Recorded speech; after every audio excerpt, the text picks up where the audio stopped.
Hello everyone, and welcome to the second episode of the Thunder Talks, the Thunder Project podcast. It is great to see you again.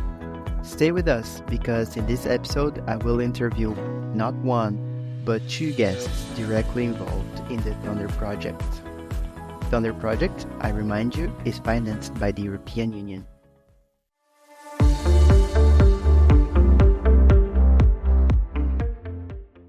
If you remember the last episode, we talked about waste heat potential with Andres from Euroheat and Power. This time, we will go from theory to practice and find out more about how waste heat from data centers are being coupled with district heating networks. More precisely, the network from Varna in Bulgaria, where is located Thunder's demo site. In today's episode, we will discover more about the Thunder project and understand what and how changes are being implemented in the demo site. So make sure you have your plane ticket and ID on hand, because we're embarking on a journey to one of Bulgaria's most beautiful cities.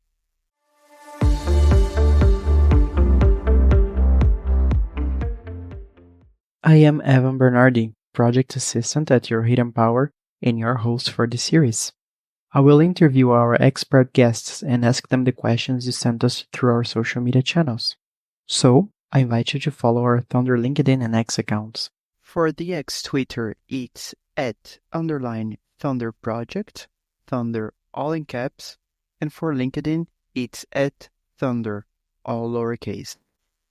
And now, it's time to meet the two guests for today's podcast episode.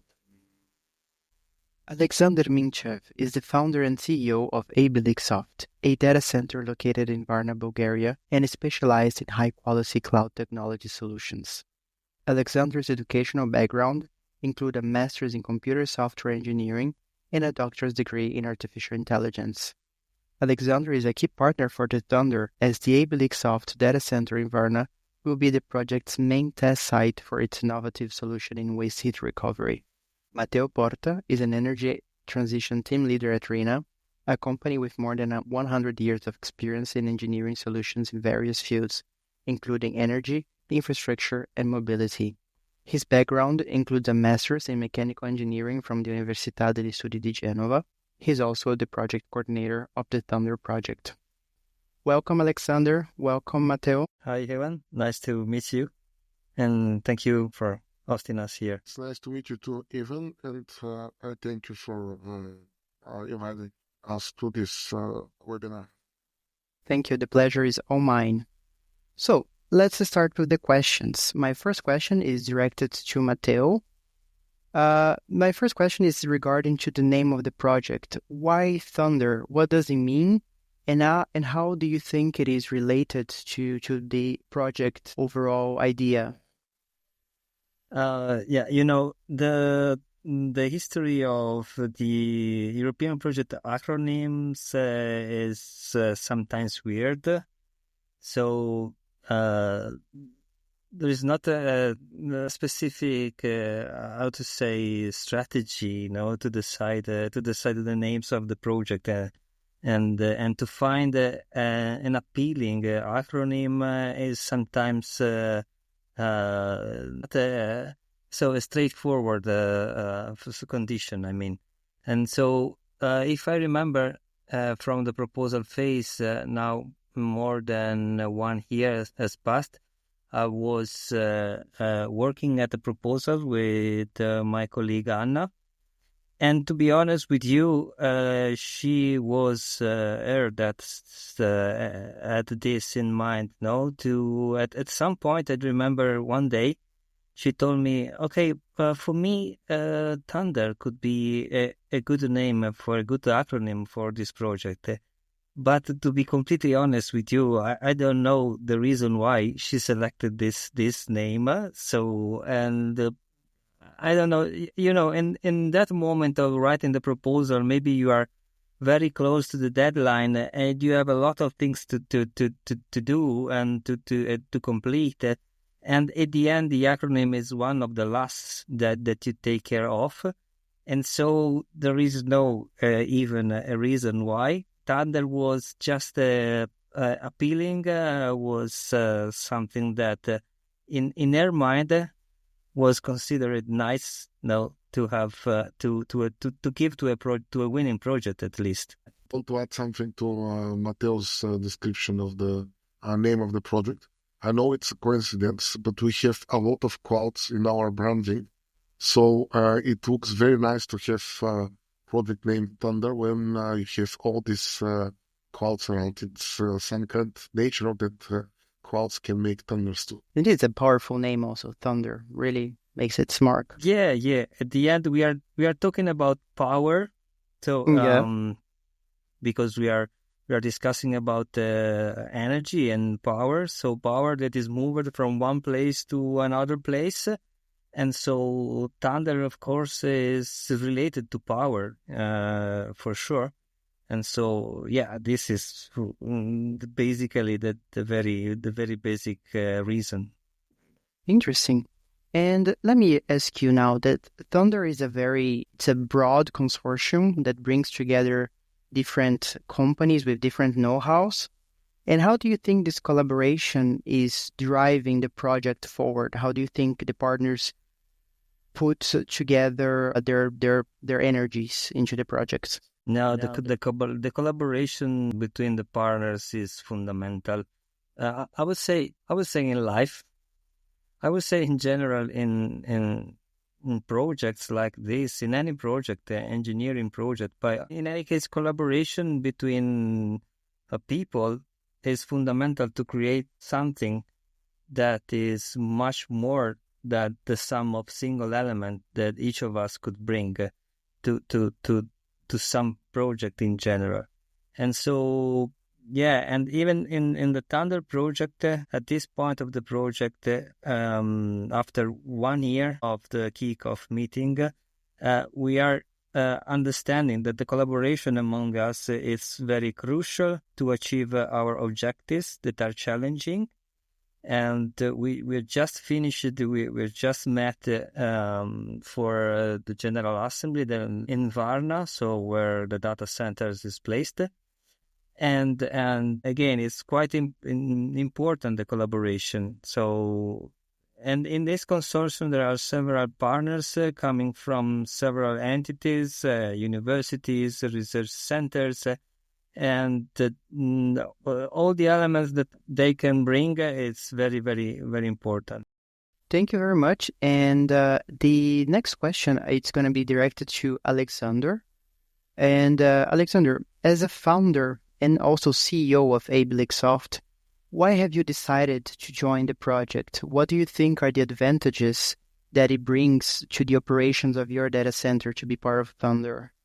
First of all, it was quite natural for us to join the project. I have business partners, and we discussed this idea, and we decided, all of us was voted yes, because joining the Thunder project aligns perfectly with our commitment to innovation and sustainability at Abilix Soft. Plus, the opportunity to test and implement cutting-edge waste heat recovery at our data center is a way to help us, to allow us to transform what is typically regarded as waste, as byproduct, into a valuable resource. This integration not only enhances our operational efficiency by reducing our energy footprint, but also kind of position us as a leader in sustainable data center operations. And you mentioned reducing the carbon footprint. This is also beneficial not only to your company, but also to the whole city of Varna. So I want to ask you, what do you think, or in your opinion, what are the benefits of this integration between the data center and the district heating network for your company, but also for the local community? There have been any reactions from citizens or authorities so far? This is a very good question. As a matter of fact, last week we had a general assembly in Varna, but before this general assembly, we held the first workshop for the local stakeholders as part of the Thunder activities. So in this workshop, we brought together people from local businesses, from education, people from IT sector in general and some people from environmental-oriented organizations. Had the chance to present the project to several local businesses and educational organizations before the workshop. So after all this publicity first time in the project, we received very positive feedback and even got a few new ideas that may be very variable. In short, we have reactions, and these reactions are very positive. To be honest, we already expected positive reactions. We were only surprised by the high level of support of the community. But the reaction is actually logical. Integrating our data center and in the local district heating network benefits the Varna community. It benefits the community substantially by sending waste heat into the heating system. We contribute to a more sustainable and efficient energy supply, potentially reducing heating costs for residents and business. This also supports our local environmental goals by lowering carbon emissions you mentioned. So far, the feedback from both citizens and authorities has been very encouraging, with shared enthusiasm for the potential environmental and economical benefits this project promises. And so, after the end of the project, this technology may be used in more and more data centers to achieve even bigger effect to the society and the environment. I see. So the idea is also to replicate these results to another places, to another data centers in Europe. This is a very logical thing to do. Regarding this, if I may add something, please. So in this project, we are combining two important aspects for the from the European point of view. So because data centers are widespreading in Europe, but not only in Europe. So the use of data centers is more and more increasing all over the world, and we all know the level of energy consumption that they have, and the need of energy that they have, and also the waste heat that they can produce. And this from one side. From the other side, district heating network, we have a very good tradition in Europe of district heating networks utilization in all member states, but in particular in the eastern states of Europe, they have a long tradition of district heating networks. And combining these two assets, I would say, it's quite important, as well as requested by European Commission. The European Commission is struggling to find ways to use waste heat, any kind of waste heat, and supply them, so reused waste into many other conditions, whether they are residential or industrial or whatever. In this case, what has been asked by European Commission is to try to match the waste heat from data center to the district heating network in order to increase the efficiency of both the systems. And this is the very interesting aspect, and what Abilix, in this case, together with Veolia, that is the owner of the district heating network in Varna, are supposed to investigate and to at the end create this connection, this physical connection. And keep talking about Thunder working as a model for similar projects in the future. It is still very novel, this idea of integrating data centers with district heating. So in 1 year of the project, if you can mention so far like an important lesson that you learned about this, what lesson could it be? For sure that once you try to plan things on the paper, then when you go into the real life, it's another world. But this is not only related to this project, but in general, of course.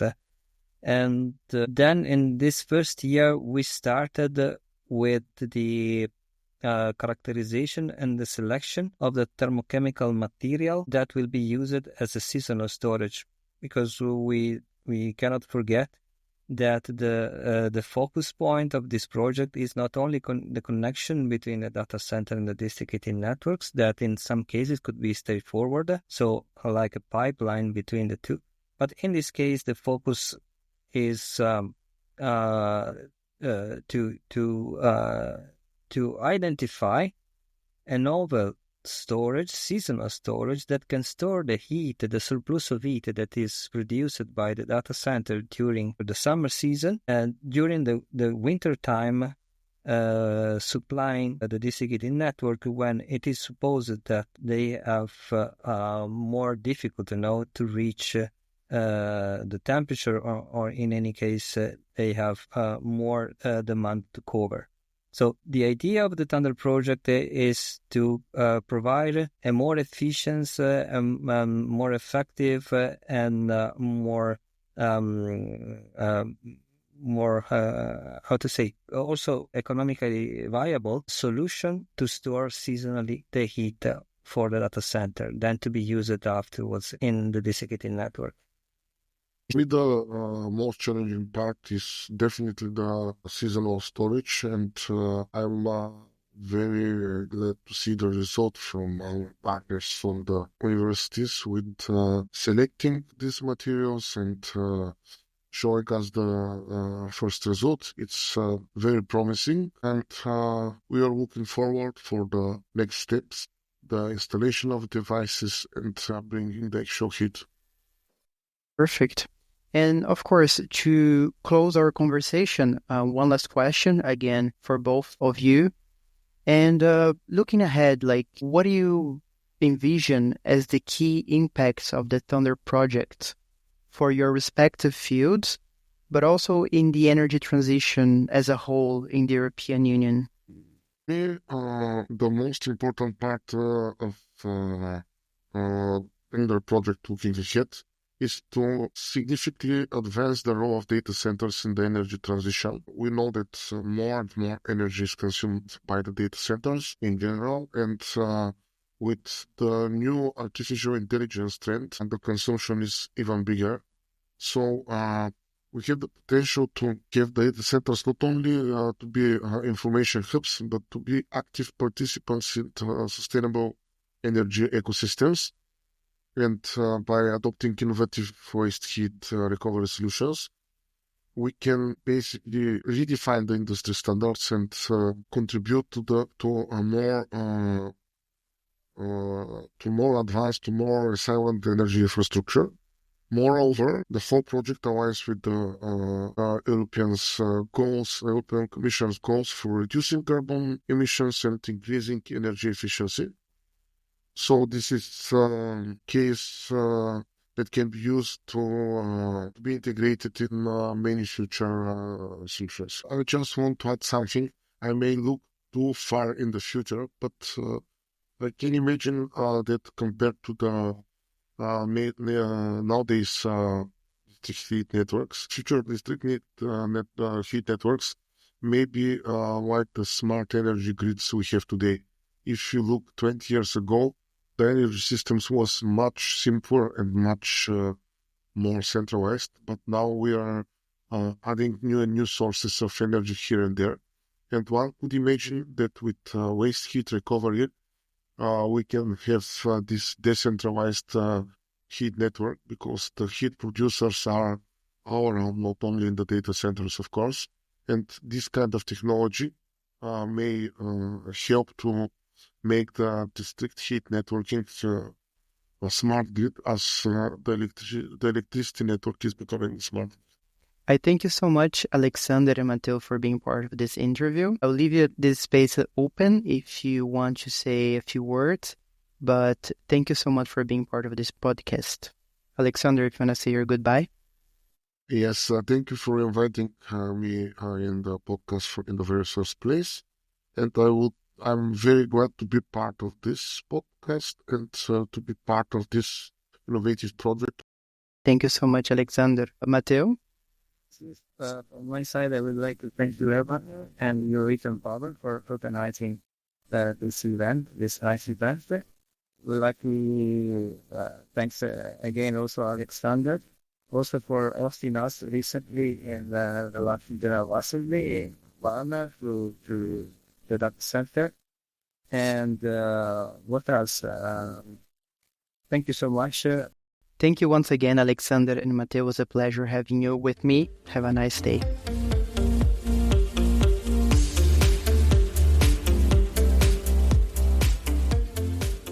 If you liked this episode, don't forget to like, comment, and share it so your friends can also learn about such an interesting topic. Thanks for listening to us. Follow the Thunder Project on our social media so together we can keep sparking innovation in waste heat recovery. Bye-bye.